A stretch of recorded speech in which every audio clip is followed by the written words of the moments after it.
reason to take risks. I think for a rematch I would train the same way, because I felt it was a good thing, and for all my fights I always try to train hard in the same way. Eu estava me sentindo bem na luta também, mas eu acho que o que passou já passou para mim. Agora eu estou pensando já na próxima luta, e para mim não importa se tivesse acabado antes ou tivesse como acabou, com 25 minutos, eu estou pronto para treinar de novo e o próximo desafio. I felt the fight is in the past now. I mean, it's gone. I just want to go back and I want to prepare myself and take what I've learned from this fight, and then you're going to see a different fighter the next time I come out.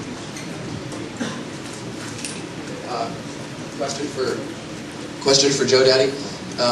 Where do you feel like this victory leaves you in the lightweight hierarchy? Where would you like to go next? The lightweight division in the UFC is by far the best division in any organization. It's funny too, because like in Japan, they have a lot of, they pride themselves on that division because I guess that's the average of the size. And like, oh, this is where we're at. Honestly, I would take the top 10 and put them against everyone they ranked #1, and we would all beat them.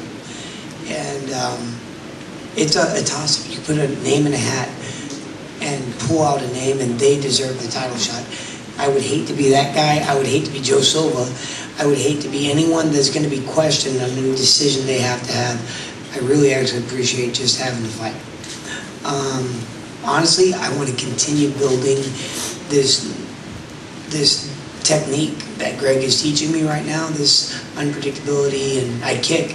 I think I've thrown more kicks in the last 2 fights than I have my entire career, which is 47 fights, like combined, like it's something crazy. And I'm having fun doing it again. I came out to freaking, Black Eyed Peas. It was great, man. And actually, Spencer Fisher flew out to Las Vegas and begged me for that Joe Stevenson fight. I thought wanted that fight.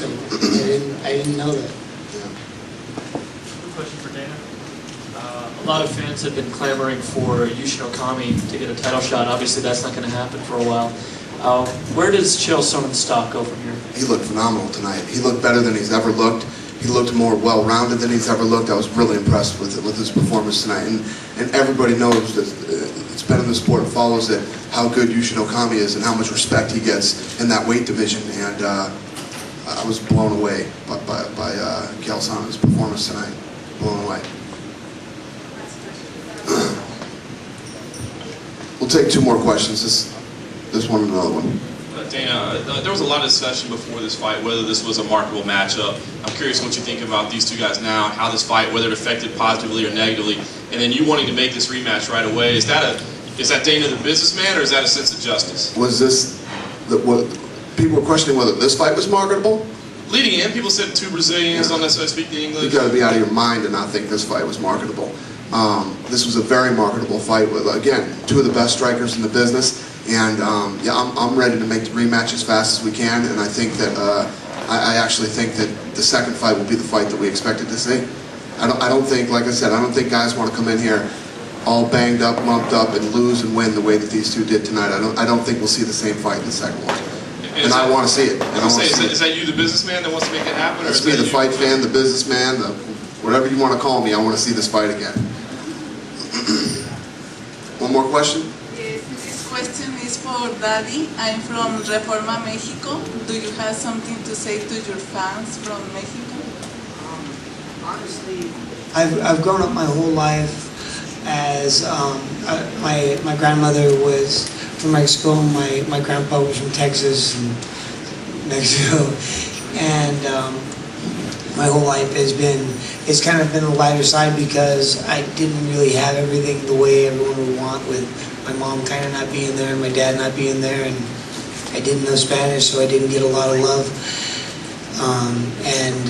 But it still got some of the same like racial, get pulled over for having a shaved head and stuff.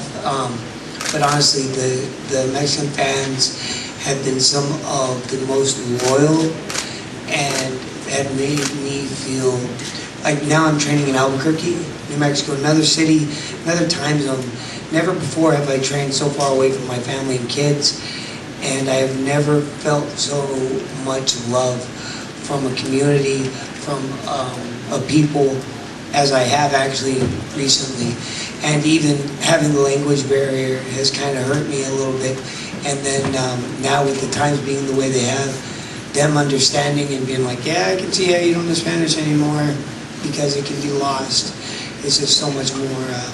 I just appreciate them all, actually, and say thank you for the support. Thank you all very much. Sorry we kept you waiting so long. Have a great night.